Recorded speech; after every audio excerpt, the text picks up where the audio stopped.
we're going to be going through the shoulder sleeper stretch. We're going to be using the contract, relax, agonist, contract method.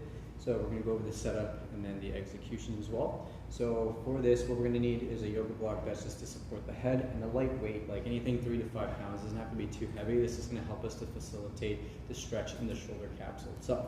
So our setup here, what we're going to be doing is we're going to be lying on our side with the legs slightly out in front of us or bent, so you want to feel nice and supported in this side lying position. We're then going to outstretch that arm that we're going to be working on, so I want it fully away from me. That way we don't feel like we're too scrunched up here. We don't want too much tightness in the traps as we're working on this. From there, we're going to bend the elbow to 90 degrees, elbow in line with the shoulder, so we don't want to start with the elbow too far in or out. From here, I'm going to take my other free hand, place it on top of the wrist, or I can pin my shoulder down that I'm working on, and we're going to slowly allow gravity to help assist that internal rotation of that shoulder joint.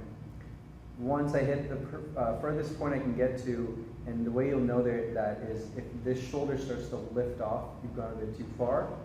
We're going to feel that stretch perhaps in the triceps a bit or right around the back of the shoulder there. We don't want to go too far where you feel a pain or impingement, so just try to find a trial and error until you find that point that feels good. Now, from here we're going to start the first 5-second contraction.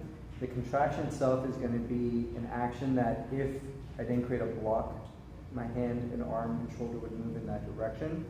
We're trying to create that action, but create some isometric strength. So what I'm going to do is I'm going to take my free hand, place my palm right around that wrist joint. Now I'm going to use this hand to push down, and as I'm pushing down from my shoulder, I'm creating the opposite action. So I'll squeeze that way, create some tension, and then slowly, you don't want to go too quick, 5 seconds, pushing in that direction. We're going to feel a lot of work happening in that shoulder joint. Relax, pin the shoulder down. Now we pull towards the ground the opposite direction. 5 seconds, we're going to feel that tension on the opposite side of the shoulder.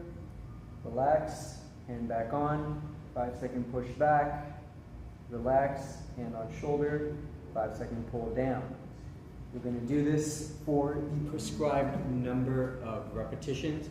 Usually it'll be about 5 of those contract relaxes there.